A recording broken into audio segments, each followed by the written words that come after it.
Welcome, y'all. Welcome to the Coach's Corner, another episode. I had to make sure we were good. We're good on Instagram. I apologize, Instagram. I'm so sorry that happened last week. We're better and we're back for another episode. And you know how I like to do. We're going to talk about the goodness of this week. The DC Defenders are in the playoffs, and I want to bring in Coach Shannon Harris just to congratulate him on all the goodness that was last week. So let's bring him in. Hey, Coach, What's up? congratulations. How's it going?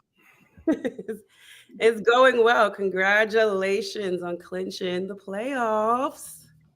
Appreciate it. It's been an amazing journey, and these guys have put in the work, and it's been beyond exciting to work with these guys throughout the course of this season.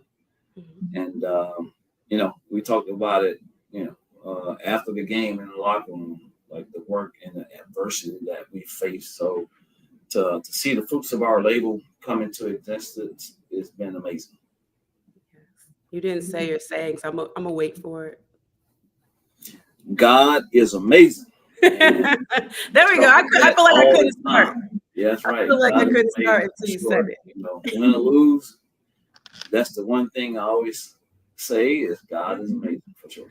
And the one thing I always do is point out the goodness, win or loss. And I have a lot to talk about in the goodness that was on tape this week. We'll start with the 5 touchdowns. We're not going to stop there. We're going to start with the 5 touchdowns that happened last week or this week or Sunday, whatever day. I don't know what day it is today, Tuesday.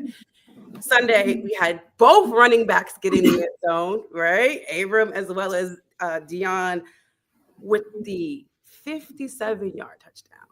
57-yard touchdown. We were back at Audi Field, so the crowd was amazing. Add that to them. 10 different guys caught a football. Remember last week I was talking about trending in the right direction? 10 different guys. Receiver. Jordan being one of them caught a touchdown pass. Right. And had 7 different receivers over 20 yards. In the right direction again. And 3 of them had 20 yards after the catch, which is I'm always looking at yak. And 23 guys with 20 yards of yak, 20 plus yards of yak. Excellent. Jordan, again, another 200 plus yards, 240 yards. And okay, again, touchdown pass, and received a touchdown pass. So great. Defensive side, 2 takeaways. We had Malik Fisher. Shout out to Malik Fisher. Yeah.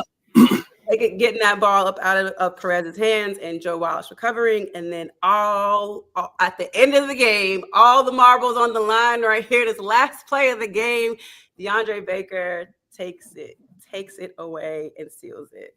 How many times have we seen it? I feel like this is just textbook DC Defenders football.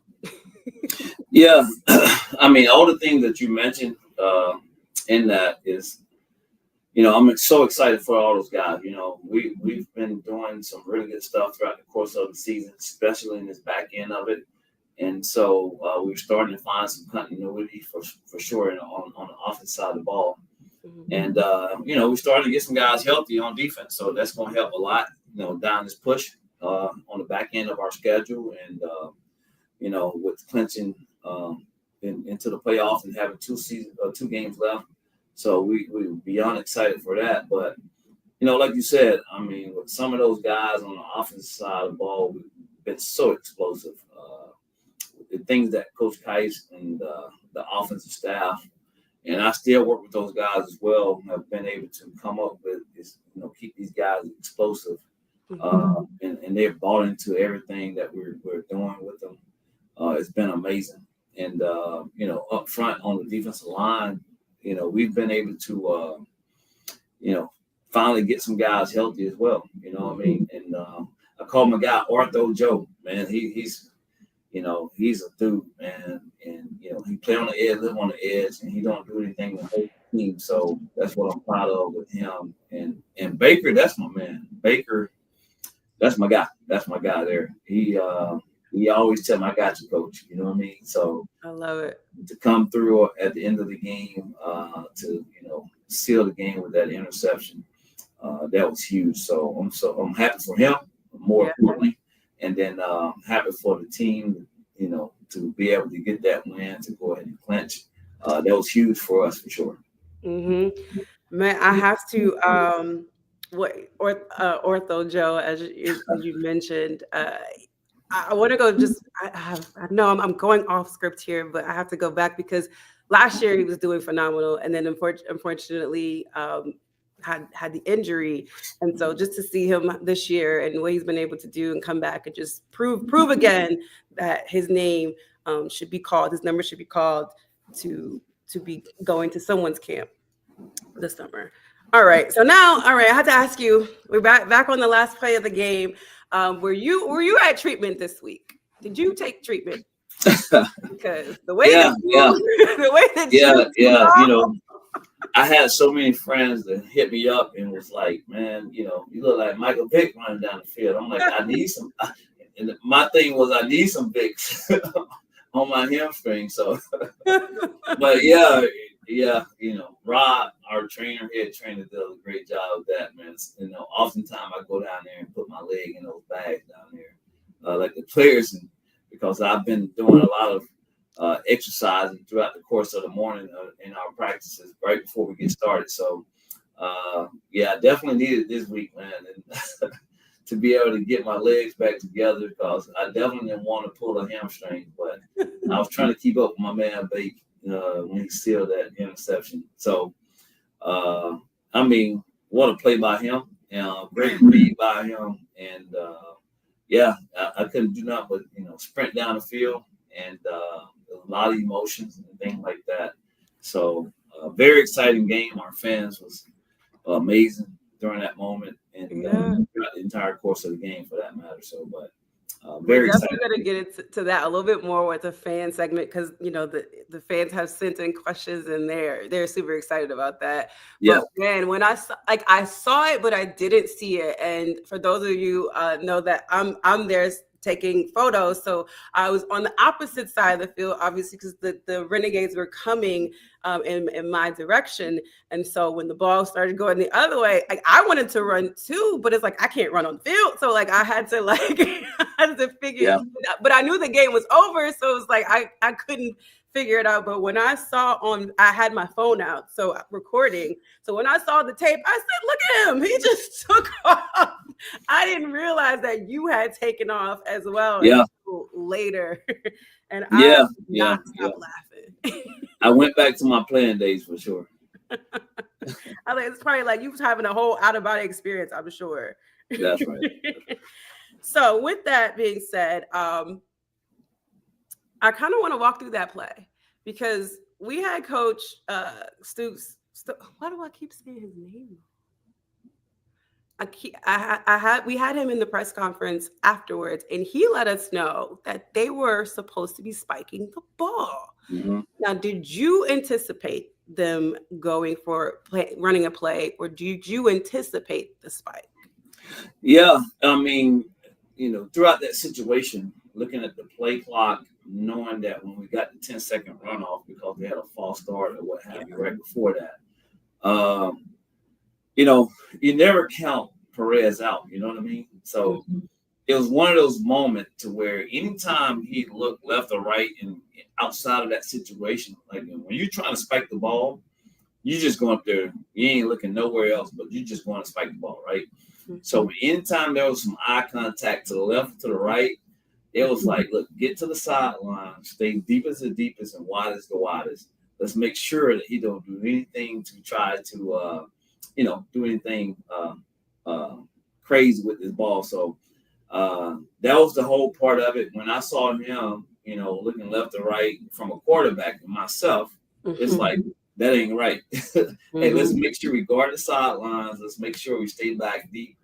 And, from the defensive coach's standpoint, they got that across to the players as well.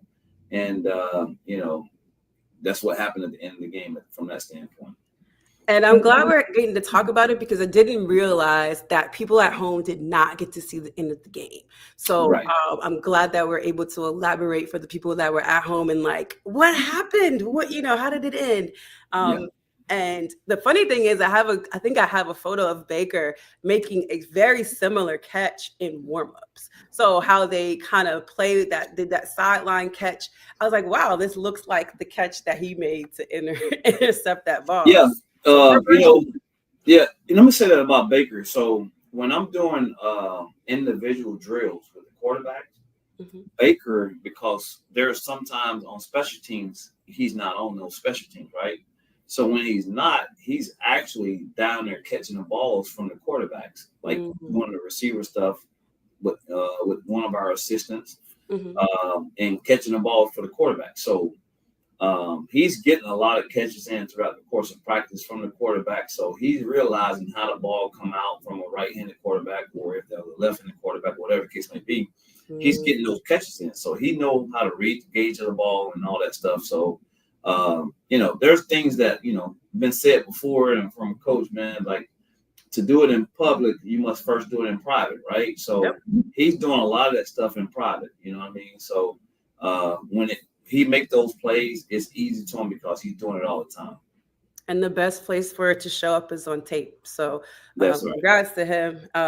We were happy to see it. Happy for the dramatic finish, in DC Defenders fashion. So now I have to ask you.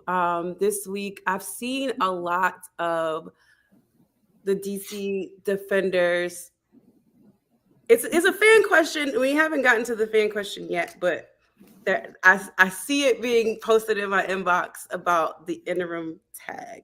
And I want to ask you a question of, I see the players saying take the tag off. How does that make you feel? Before we get into the fan part, how does that make you feel that they feel you just need to be called head coach? And by the way, caveat, I always refer to you as head coach, but the players are saying just he's our coach. You know, it makes you feel good, feel great for that moment to hear the players say that stuff, and then to know that we've come through this process together, right? So like I talked to them about it after the game, though they've been through so much adversity, and throughout the course of the season of losing multiple coaches, and so to hear them embrace that moment that way, and see me in that way for them, that makes me feel really good, knowing that we're doing something right. And to see that everyone rally together and come together and be behind one another, that's been the most important part, and that's something that we've preached all year. Like, the only way we're gonna get to this point where we are now is that we do it together. It's not gonna be no one band show. We all have to do and buy into this thing together, and those are the things that these guys have done. Whatever conversations that have to be made or have to be had, they will come up at some point. And everyone is busy right now. Everyone got their own agendas to get things done, and so those things gonna come up throughout the course of the next couple of weeks, and we'll see where they go from there. Yeah, I got a lot of take the tag off comments in the chat, and I love it. Um, we got to talk about a little controversy here. The tag is one thing, but playoffs. Playoffs, a lot of fan questions here. I'm not trying to steal y'all Thunders fans. I'm sorry. I had these questions before. They're probably like, that was my question, D. I'm sorry. Adversity. We talked about it. You guys face a lot of adversity. Is this just you guys not being able to have that home playoff game? Is that just another brick of adversity that you guys are going to overcome, or is it something different? Or are we just calling, like, look, we've been through so many things, we're okay, we're going to get through this too? Yeah, I mean, we've been battle tested, and we showed a video to the team about, and I forget the guy name, and I forget the whole setup of it. Mhm. But the one thing that everyone took from that message was that, I didn't get the job. Good. Maybe I need to work hard on something else. Or I didn't get this promotion. Good. That means I need to do something else with it. Or I didn't do this. Good. That means I need to be better at this. So we've kind of taken on that whole motto, you know what I mean? So with the whole playoffs and where it is and how they've approached it, I said in our post game interview, like if they had to have us play on the moon, just get us some astronaut suits and some mask and gas or whatever it is that you go up there to the moon for, and with the equipment, just give us that equipment and we'll go up there and play the game. But we're not going to complain about any of it. We're not going to point the finger. We're not going to do all that stuff. We're just going to go out and play our brand of football. And, we're just excited about the opportunity for sure. I'm glad you mentioned that video, because when they were showing the clip of the post game and I could hear them yelling, good, after you said that, now I can make the connection of why. Because I was just like, wait, that's not good. I was like, wait, you're naming all these things. I was like, but that's not good. That's not good. But good. I understand. That is a motivating factor. So I love it. Yeah. I mean, even when there are sometimes calls against us or calls that should be, what they should be, I try not to get into that. But the one thing that players and coaches come to me and say, Coach, don't worry about it. We're good. We're good. Yes. We're good. So right. I appreciate those guys for that, being in that moment, because, sometimes I get into that heated moment as well. But it's always great to know that, that's been our motto and macho throughout the course of the season, of course, with other things. But, just to know that we're good. And they sometimes remind me of the words that I say to them. So I appreciate them guys for that. Sometimes you need that reminder. That's right. I do want to ask you about injuries, the team overall. Anything significant come out this week? Any guys that could be possibly returning in the near future? Yeah, I mean, we've been very blessed to be fairly healthy throughout the course of this year. I mean, it helps to be where we are today, and to have guys. We had a couple of guys out this past weekend. Isaiah Johnson and Sam Kidd. We had the JMU day. Sam was in the building. Saw him briefly this weekend. So excited for him. Yeah. Great dude. That guy there, man. I love that dude, man. And all these guys, they're special dudes. But Sam, we hopefully that we get him back. We'll see. He's still, going through his rehab phase. So, but we've been very blessed. Knock on wood. We can stay that way and stay healthy. But we've been blessed in that department for the most part. Yeah, I actually, you know what? We'll just go ahead into the fan segment, because there are so many questions and I don't want to steal y'all thunder. I'm gonna just cut my portion short and I'm gonna just give it to y'all, right? And feel free to put questions in the chat if they're not being covered by the long list that I have here. I'll try to get to them. But y'all are welcome, and I also apologize to all the Instagram people from last week. So I'm giving this time to y'all. So first and foremost, they want to know, how was it being with the beer snake people amongst the fans? Like, what do you remember about that moment? How'd you get up there? How'd you get down? Like, what was that? Yeah, it was a moment for sure. And the first thing I thought back was, like, I promised them I'm coming to the beer snake, Mm-hmm. And so when that happened, my first reaction was, I saw some of our players go up there, and it's like, I got to go jump to the beer snake, Mm-hmm. So that was that, it was just a reactional deal. We, as football players, as athletes, you just, go off reaction sometimes, you know what I mean? So, and that was the first thought, just go jump in there, get with those fans, man, get up there and get with the beer snake. I saw Briley, actually take one of those things up there after a touchdown. And I'm like, man, he's stone cold Steve Austin. And so to see him go up there and grab the beer, and what he did with that was pretty incredible. But I can't believe he stayed in the game from that, Yeah, Riley is a fan favorite. That was awesome. For sure. That was awesome. And that was the moment. I just had to go up there and jump up there with our faithful fans. And to get up there, it took some athletic ability. To get down was almost not as athletic. And then to even go do an interview after that, I had to tell him, like, just give me a moment. Let me breathe for a second. Like, I need like 2 minutes to catch my breath before I can talk to the camera. Exactly. Like I don't know how you do that, and I don't know how the players do those in-game interviews after they make a play or run for it, whatever. Like huffing and puffing. But kudos to y'all. Shout out to the district defender. He's like, Coach came and gave me a hug. Yeah, that's my guy. Yeah, I had to go, man. He does a great job with his videos and things as well. So, Yeah. I saw as soon as I saw him, it was like, it was just a moment. You know what I mean? So, Look, yeah, moments that people remember forever. Like it has to be a top tier DC defenders moment. And there were a lot of people in the building at Audi. Like you guys were everywhere. I think it was a game where there were people. When I say everywhere, everywhere, lots and lots of families. It was a beautiful day. So I'm sorry if you missed it at Audi, but the energy was amazing there. You guys were phenomenal. So as next question for the fans, because you guys have clinched and you have a couple more games left in the regular season, is there any plans to, give some other guys some opportunity, sit some guys, rest some guys? Do you have any plans to do any of that? yeah.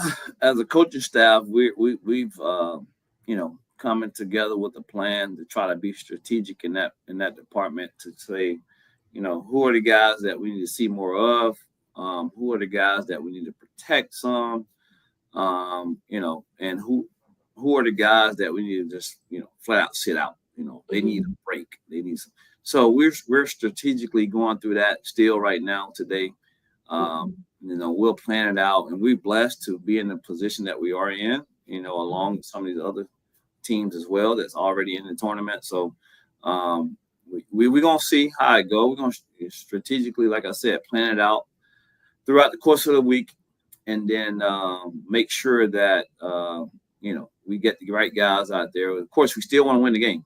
Yes. Still want to win the games. Yes. So, but at the same time, we know that we need to see some guys that can help us along the way throughout the playoffs. So, our first priority is to make sure we game plan to win the game, and then our second priority is to make sure that we get some guys in that we need to see more of and get more game film. I like it. I like it. That's a great question. I was gonna write down the names of everybody that put questions in, but I feel like the people that ask questions live should get the credit. So if you're putting questions in the chat live, I'll definitely be able to shout you out personally. All right. Super challenge.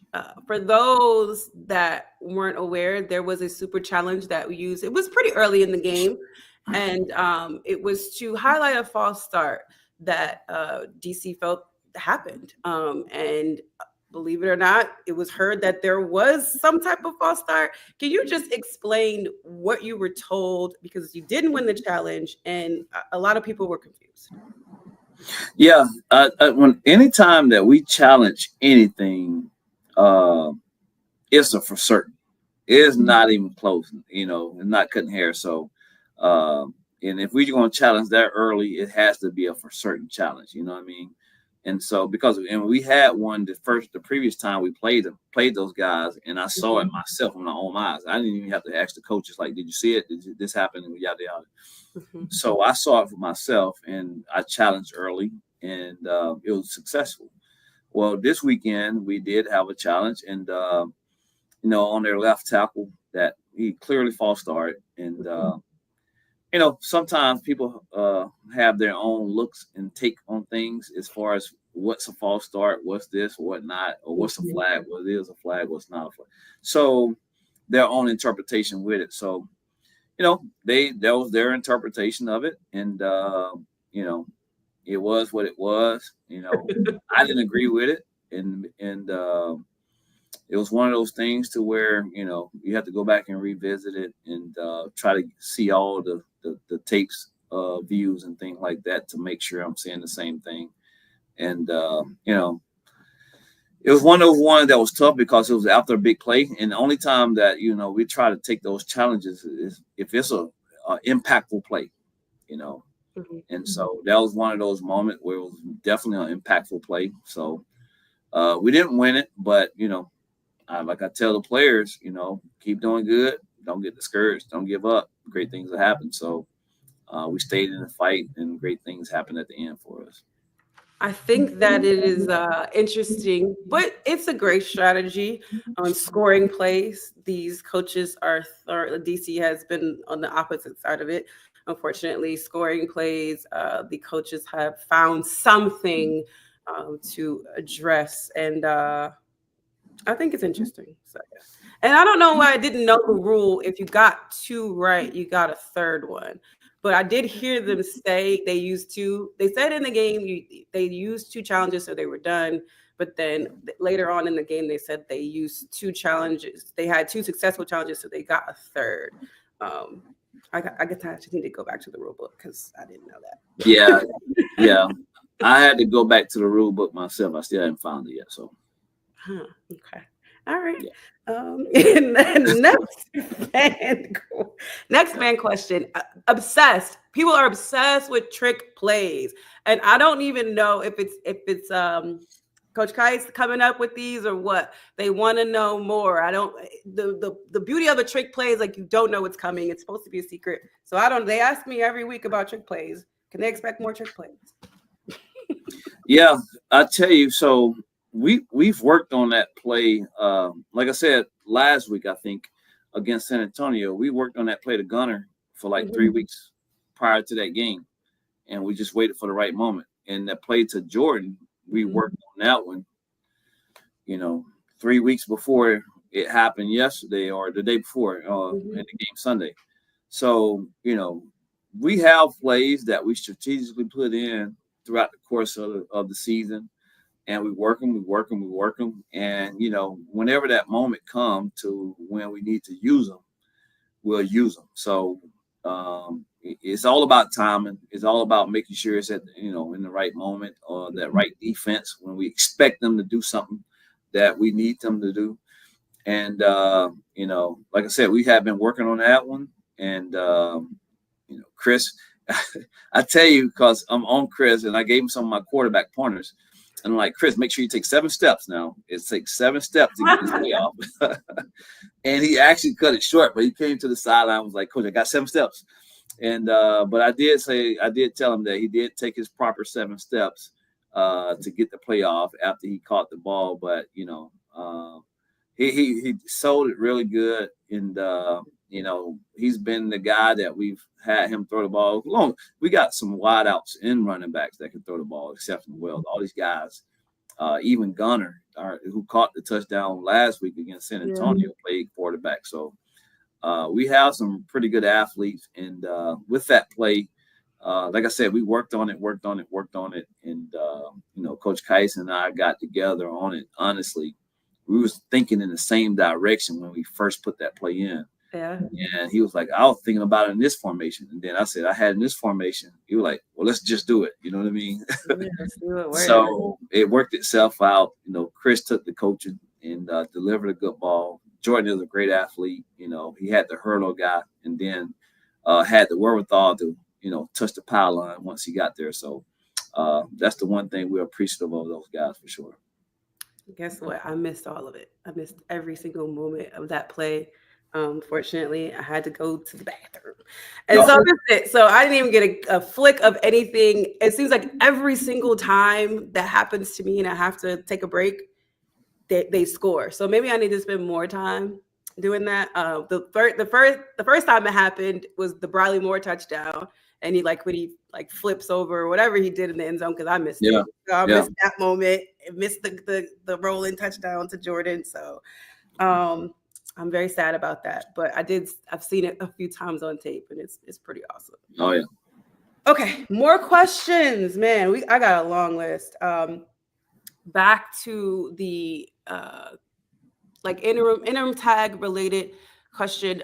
Do you have any ambition or admire to be here next year? They want you to be this head coach. They've had you in the Beer Snake area.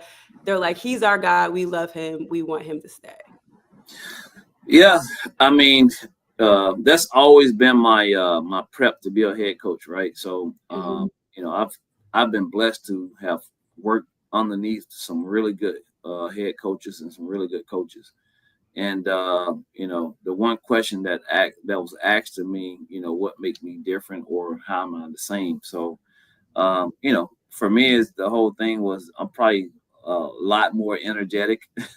I'm more fiery than a lot of other people, and even coach for that matter. But uh, yeah, my desire, if those when those conversations come up, I'm gonna be excited to have those conversations. But right now, again, like everyone's busy. We're busy game planning and trying to get to where we need to be to bring back a championship to our fans, and they are busy as far as trying to make sure our league is where it needs to be. So, uh, you know, pretty soon those conversations gonna be had. I'm sure, and my focus right now is Houston. Mm-hmm. And so to make sure our teams are in the right place and doing the right thing that we need to do to beat this team, and then of course on to St. Louis after that, and then on to the playoffs. So everything we do is a week by week base, and so we have to make sure that we are zoned in and honed in and focused on our next opponent. And right now, that next opponent is Houston. So we got to make sure that we're up. For the task against those guys. And it's going to be hot. So we got to make sure our mind right for that. So going down to Houston. So we got to make sure our guys are hydrated and doing the thing they need to do from a strength and condition standpoint and from being in the treatment room for that matter. Yeah. And so fans, I say, if that's something you desire, that's something you want, go ahead and take that for action while they're busy doing their job. Do your part, and we'll see how it all plays out at the end. We're hoping for the best here for you. We like actually run overtime. Like I'm so many, and I still have more. Let me get one more because they're coming in as we speak, and I just want to get one more in from Carmelo. What is something that you've done differently coming from being just an assistant to a head coach? I know you said the energy, being energetic, but they want to know what is it that you feel like you've done differently since taking over. I don't know if I've done a whole lot different than what Coach Barlow would do. I Mm-hmm. mean, I've had the opportunity to work with Coach for so long, and I've learned a ton from Coach as far as how to be a player's coach. From being from a player to knowing how uh, the guy's body feel when it's time to take the pads off, when it's time to be loose with the guys, and how to laugh with the guys, cry with the guys. So you know. We fellowship, we do all the things from that standpoint, from Bible study to chapel, and there's so much that goes into it. You're right. So, the biggest thing is just try to be involved personally with every guy that's on the team. That, and I don't know if it's different. I don't know if that's the case, but that's just who I am as a person. So, I try to be involved personally with these guys, and even when I was not in this position, and I was just a quarterback coach on our team, I took the time to get to know the defensive players. I took the time to know the specialists, our kickers and snappers, and I took the time to know everybody offensively. So, because that's the thing, you want to be able to know everyone. You never know where someone's mind is, and for that matter. So I just try to take the time to know all these guys, know their background, know where they're from. A lot of these guys have played in big time football games and big time programs, and in the NFL. So at the end of the day, we're all human, and at the end of the day too, they want to know who care about them the most, and I ask those tough questions. So because I want to know, we pray for each other all the time, so so that's probably. I don't know if it is a different, but that's just who I am as a person, Yeah. And I try to give them the best of me, and I try to make sure that they uh, never have to underestimate my work ethic. So myself and the other coaches as well. I love it. Do you have any like we talked last year about you walking the field pregame. Is there anything that you do? I always see you with your God is faithful t-shirts pregame. Is there anything that superstitions or rituals that you do outside of those things in preparation to the game? Is there a pair of socks you wear? Is there a meal that you eat? Is there something special that you do or try to be consistent about prior to games? Yeah, I'm not superstitious. I'm all about being routine, Hmm. and so nothing special. It's just all about being, from a routine standpoint. The shirts and the messages that I wear, and I gave that testimony in chapel last week. Matter of fact, Hmm. Caleb uh, is the head of our chapel, so. And I told those guys, that the one thing I've always prayed for is for me to have an opportunity to be on a platform to where I can showcase what God has not only just done for me, but just His presence. And so and when that opportunity presents itself, and then you being on that platform to where cameras on you at all times, and then you are in this glass house. I just wanted to show that, hey, this is not about me. It's all about God, and where I've come from and how I've been raised and brought up, and what I believe in, my faith. And Hmm. so, that's the one thing for me. Again, it's not about me. It's all about what God has done for me, and I just wanted to make sure that I showcase and give Him all the praise and glory for that. I love it. I love to hear it. We haven't even got to talk about Houston. I'm sorry we're over a bit today, but just want to get your take on this matchup with Houston as you guys go in there to face them this week. Yeah, Houston is a gritty bunch of group of guys. They're very talented, athletic, and one of the quarterbacks there is one of our guys we had last season, Jalen McClendon. So Hmm. he's very talented, has a big arm, and these guys. Matter of fact, one of the running backs as well.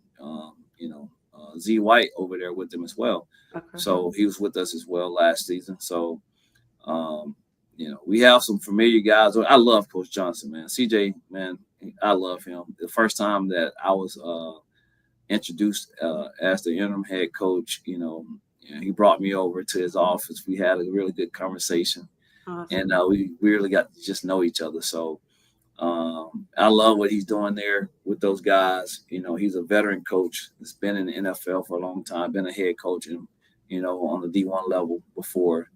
And I'm excited to go against these guys and the matchup. We had an opportunity to scrimmage against them early in the season during camp, Hmm. and very talented group of guys. We have to bring up A game. So with some of the guys that we need to play and see what they can do, we're gonna put them in good position to make the plays for sure. But tough matchup, tough matchup. They had Birmingham beat. They've had other teams beat as well this year. That's been tough. Even they had Michigan against the wall as well. So Yeah. this group here is a gritty group of guys. So we're excited for the matchup for sure. Yeah. And because we're short on time, is there anything else that you want to add to the fans? Fans, I just want one. I want to, before you say that, I just want to thank y'all because you guys have given me so many questions that I didn't probably allot the proper time for them. So I want to thank y'all for being before we even got to Monday morning. There were already questions ready and waiting for you. So shout out to the fans; they are really engaged in this. So we appreciate your time, and I want to respect your time and let you have any last words for the fans today. Yeah, I mean, our fans was amazing this past weekend. We talked about it all year, right? That we need a few false starts, and we had a few this game, and we're so appreciative of our fans. We're grateful for them. We wish we can be in the market more. I know Jordan is still back in DC. He had to go to the Nats game tonight and do the play ball thing or whatever the case may be. And I got a chance to see a clip of it, so I'm excited for him to do that and still be there from after the game, 2 days later, to be able to meet out with some of our grateful fans. And we can't wait to get back there next Friday night against St. Louis, and we need the energy. It's a Friday night game, Friday night lights. We can't wait to get back to Rowdy Audi for that matter. And we need the beer snake all the way to the top, and we need the entire Audi field. We need the entire Audi field full. Okay, and we need it rowdy and noisy for sure. And I'm jumping back to the beer snake for sure. I'm jumping back to the beer snake. Coming back, y'all. So make sure you're there. Unfortunately, go ahead. Sorry, Coach. No, I'm saying a finale. Unfortunately, we don't have a playoff game there. We still got to play it out throughout the course of the season. We owe it to the fans. We owe it to those guys. And, whatever that reason was, like I told the guys coming into playing Arlington, whatever that reason was that we have never beat these guys in back-to-back games in a season, and it's always been back and forth.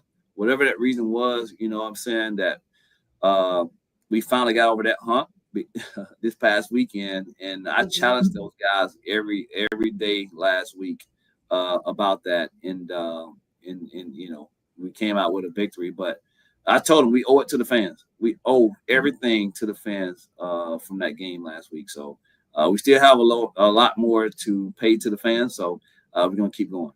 The best fans in the league. You guys warm my heart. I get to have a POV of what you guys experience from that level. It's different being in the press box. You can hear it. You're like, what are they saying? I think they're saying this.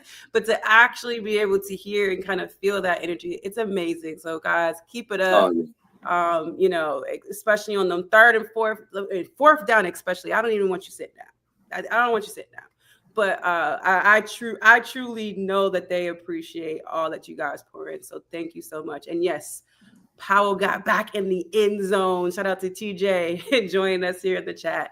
Powell got in there twice. That's right. Yeah, back in the end zone. It was a 5-touchdown day. You can't ask for better, but you just have to appreciate 5 touchdowns. I knew it was going to be over 20 points. I didn't know it was going to be 5 touchdowns. So congratulations to y'all. I cannot wait to see when you come back to DC, the finale, Friday Night Lights. Do not miss it. We want to make sure we'll promo it here as well.